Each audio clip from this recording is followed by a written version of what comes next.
Hello, and welcome to this episode of the Pancake Dinner Bites podcast. My name is Rihanna M. Hill, and I'm very excited to be here today with Yvonne. Yvonne is the owner of a business called Ask Evie. She is a business strategist coach, which she will dig more into later, but essentially she helps things run smoothly. So without further ado, let's go ahead and dive right in. So hello, how are you today? Hey there, doing great. I'm considering we just got to enjoy a whole bunch of Christmas food. I'm nice, stuffed, and happy. Absolutely, that's the best way to be. There's so much good food this time of year. Mm-hmm. Wonderful. Well, let's kick this off with a very important question. How do you like your pancakes? Blueberries and a lot of syrup. I'm one of those sweet ones. I can appreciate that. I love me a good blueberry pancake. So tell us a little bit about who you are. What makes you you? Oh my God, now that's a loaded question right there. Who am I? I always say I'm the crazy German. So immigrated from Germany a few years back. It's been a while now. But what makes me me is the bluntness, the straight up. So pretty much when people meet me for the first time and they happen to ask me for my opinion, they do get the disclaimer initially that they will get the honest truth, and if they really want that, so they get that question first before I throw everything at them, which can cause a little bit friction sometimes with people. Not everybody is used to the blunt truth, and with English being my second language, I'm not always in a position to word it really nice, to say it that way. But once people get to know me, they really appreciate it. They always know what they're on with me. They know I'm just not BSing anybody, and they just get the straight truth. So yeah, that's pretty much me in a nutshell. There's definitely something to be said for not having to guess what somebody's trying to mean and just know. I'm sure people really come to appreciate that. Yes, once they come past I think because of the German language and the German background, things are really rough. I'm like, when you listen to the German language, it's a bold, strong language. It doesn't sound as fluffy and nice as French, for example. So there is in the beginning often the thing where people are like, you're just rude. I'm like, no, that's just how I am. It's your perceived way of me being rude. I'm literally just being blunt and honest. But once they got past that Germanness, let's call it that, they're really appreciative. And I have a lot of people who are like, yeah, just ask her, you're at least going to get a straight answer.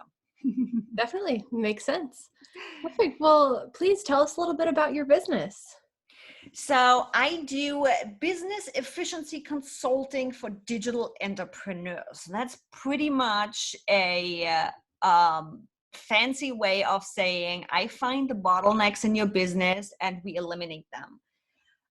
In a time where a lot of us are solopreneurs and we are running a business and we are having a life and family, often kids involved or husbands, or we want to travel, there is so many things where suddenly you build that business and you do the things and you don't have time for anything else anymore.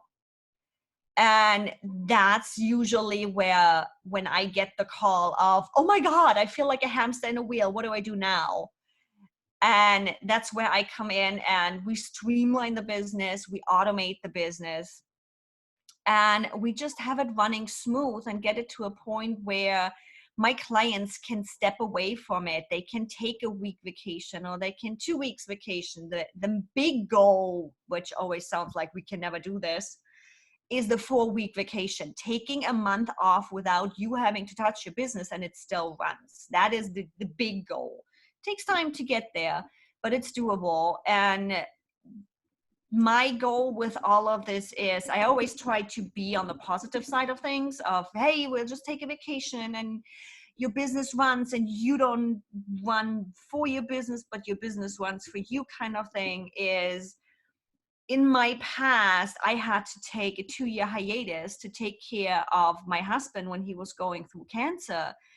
And my business wasn't set up. I had a few things in place, but pretty much the only reason I'm here today is because we had a good support system and they caught us, because I had to stop my business. I had to put everything on ice and there was barely any money coming in.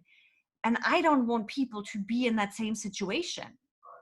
Absolutely. Yes, we talk about the whole making millions of dollars without having to touch it and passive income and everything. But when it comes down to it, it's to keep you safe and get you an income in case life hits you over the head. And if not, you got time to take a vacation. Woohoo! Yes, absolutely. I know that that's something that we say a lot, is it's really important to make sure that your business is supporting your life, not your life supporting your business. Exactly. Absolutely. We're having some guest appearances today, it would seem. All right. So tell us a little bit more about how your business began. How did you embark on this entrepreneurship journey? Oh my God. Actually, just following life's curves. Initially started out as an electrician in Germany, and I've been in hospitality pretty much for half my life at this point, just because I love the energy and hospitality. But when I started to work with my late husband, who had a video agency, so TV commercials, feature-length film, that kind of thing, the need arose initially for social media marketing, and I had to learn really fast. I'm not a content creator. I can do the tech behind the things and get it scheduled and get it evergreen scheduled and all those things. Not a problem with it, but coming up with social media posts for you, not my thing. So switched from the social media aspect to the web design aspect really fast, learned web design, went through different platforms and everything. So if somebody asks online where they should host their websites, I have quite opinionated and passionate posts when it comes to that, because I've been through the pain of that. And then, as I mentioned, I had to take my 2-year hiatus, taking care of him, losing him to cancer. And after that, I was taking inventory of everything. And I'm like, okay, what am I going to do with this? I have his company. I got my company that was a web design company at that point. And I'm like, people are coming to me for web design and they leave with full-on business coaching. I need to charge for this. So that's when my businesses became what they are right now. So we have Pacific Crest Media, which became the agency where I work with associates of mine. We still offer web design and social media and all of those things. And Ask Evie became the business efficiency consulting, where over the time frame of a year, with listening to myself and listening inwards and just analyzing what I do, I found out that I'm not necessarily a business coach. I'm a business efficiency coach. So looking at your business in a whole rather than just focusing on one specific piece, which seems to be kind of the thing right now. And I'm like, yeah, but how does that work with all the other things you're doing? And then just finding the bottlenecks. There is some mindset coaching in between when we have those blocks of, oh my God, I don't want to use this tool. And how do I do this? And this is too much. We've all been there. I've been there. So there is some mindset coaching in between, but we do focus on the tools you are using, automating your business, streamlining your business. I'm like, often enough, it's oh yeah, I know how to build that website. It's all the same. I've done it 100 times. And I'm like, yeah, but how often do you sit there and you ask yourself, what's next? It doesn't matter how often you have done the task. So we are looking at all of those moving pieces. We organize them, we streamline them, we automate what we can automate. We bring tools in to connect other tools, like Zapier is one of the big things if there is no native integration. And yeah, I'm becoming the company tool nerd, and we just organize everything and make it work nicely and smooth so you can step away from it. And the next step after that then is outsourcing, which comes down to, hey, we build all of those workflows and all of those things. And now you actually have all the assets so you can outsource to somebody because they can't read your mind. You have to have your workflows ready before you can do that. Yes, absolutely. That sounds like a very good process. So with that in mind, what has been your favorite memory so far from being a business owner? Do you mean for me being as a, no, it actually fits for both. I was wondering, it's like, okay, client success, me happy. Me as a business owner, I think the happiest moments is when I see my clients succeed. And that sounds like one of those put it on a wall kind of quote images, but it actually is that way. When a client messages me and says, mid-month, so she is a social media manager, and mid-month she messages me and she's like, I have nothing to do. This is weird. And I'm like, okay, so what do you mean you have nothing to do? I'm like, yeah, beginning of the month, all the stuff is done. There's nothing I can do till the end of the month, till I have to check in with my clients and get everything and get back to scheduling. And I'm mid-month and I have nothing to do. I'm like, so where's the problem? So but it's weird. It was weird for me too. The first time you were sitting there and it's like, I don't have anything to do. I don't need to do anything. It's just like I have open time, which is great, which you can put back into your business and actually work on your business rather than just in your business, or take care of yourself. She was able to take every Wednesday off. Wednesday is her day. Acupuncture, some tennis, just hanging out, going to the movies or whatever. How many of us can say that without guilt, we can just take a day a week off and still keep the weekend for the family too and go out and travel, especially without that guilt part? Yeah, that's a huge thing. Being able to see our clients successful really is the reason a lot of us keep doing what we're doing. It's a very good feeling. It is. So let's get on into some of the sticky stuff. What are some of the major challenges in your business that you've had to overcome or perhaps you're still working on? Still working on. I think we always going to be working on something, because once we get past one challenge, another one is going to come up. For me, it's a lot of mindset. Imposter syndrome is a big one for me. Since my husband passed away, there's big anxiety in it too. And just working through that, realizing that sometimes it's literally just an hormonal imbalance. I didn't take care of myself. I didn't take my supplements. I didn't hydrate. So some of the external stress that I'm feeling actually is nothing less than just not taking care of myself.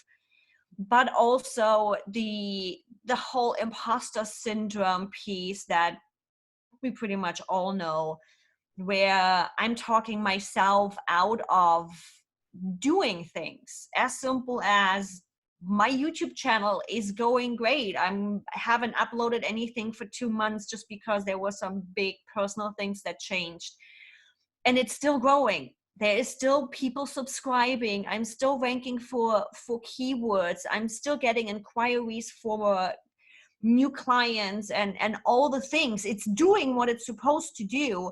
Yet in my head, I'm like, what am I supposed to talk about? Everybody is already talking about this. Why should I do this? And I'm talking myself out of doing it. So one big piece for myself, as well as that I want to talk more about in 2020, is start doing.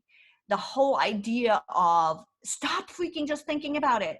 And like Mel Robbins calls it the 5-second rule of just count down 5, 4, 3, 2, 1, and just do it. Just do it. Great book. That's one of my big things. Absolutely. I think that's something we can all relate to, is partially the imposter syndrome and partially just needing to count down and go. That's the 5-second rule by Mel Robbins. Great book. Absolutely. So helps with building that habit of going to the gym too. How often do we do that? Yeah, I really should go to the gym. Just go. Yeah, take out the should and just do it. Yeah, absolutely. Perfect. So with all that in mind, how is marketing going? That is actually an interesting question and an interesting timing. With me having worked over the last couple of weeks on that mindset, just start doing. And I had that belief of, okay, I really should be on LinkedIn, which you should, there is no question about it. And I was working on how do I reach out to new connections on LinkedIn and doing marketing without having the sleaziness that's happening on LinkedIn and personal messages right now. And I've been in that piece of LinkedIn marketing of like, how do I do this without being the pain in the butt and do it right and make connections? And at some point over the last week, I had this light bulb moment go on, and I'm like, I need to stop marketing. I actually need to stop trying to market myself. As I mentioned before, my YouTube channel is working, so just build the content. And the same thing on LinkedIn of stop trying to sell yourself, just build connections, talk to people, see how you can help them, and do a quote pull marketing rather than the push. And since that switch finally flipped in my head, I'm like, I can do this. Oh yeah, I'm fine with that. I like talking with people, so why not talk with people? Yeah, that's the great. When we get to that point where we remember business is people, it's people to people a lot of ways. That's And very we good. all know that. It's just we look for outside validation, influence, knowledge, whatever you want to call it, and then we get stuck in this what should we do rather than okay, what fits me. I had a big conversation, especially when it comes to marketing, with somebody who is like, oh, you need to do Facebook lives and you need to do it on your personal and you need to sell yourself and market yourself on your personal. I'm like, no, I don't want to. I want to have my personal life on my personal Facebook, and I'm getting traction on my page. So really just having these conversations and remembering just because somebody else says that worked for them and they are fine with it doesn't mean this is our solution. So I have taken the holidays really to just be quiet, turn the TV off, turn podcasts off, just sit there and figure out what's comfortable for me. And I think I'm finally finding a way where I'm comfortable with marketing and not feeling salesy in 2020 and still getting out there. Absolutely. It's great and good to be authentic to what feels right to you. Very cool. Yeah. So, knowing what you know now, what would be some advice that you would give to someone that's just getting started? Perhaps something you wish you knew when you first got started. I would say it's still applicable to this point. It's start doing and don't give up.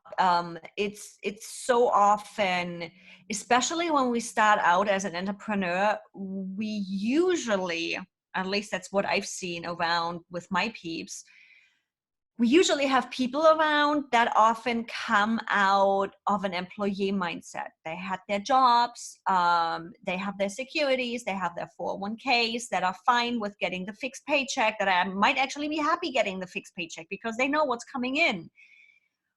But that, what I call employee mindset, is not of advantage to us, especially when you start out.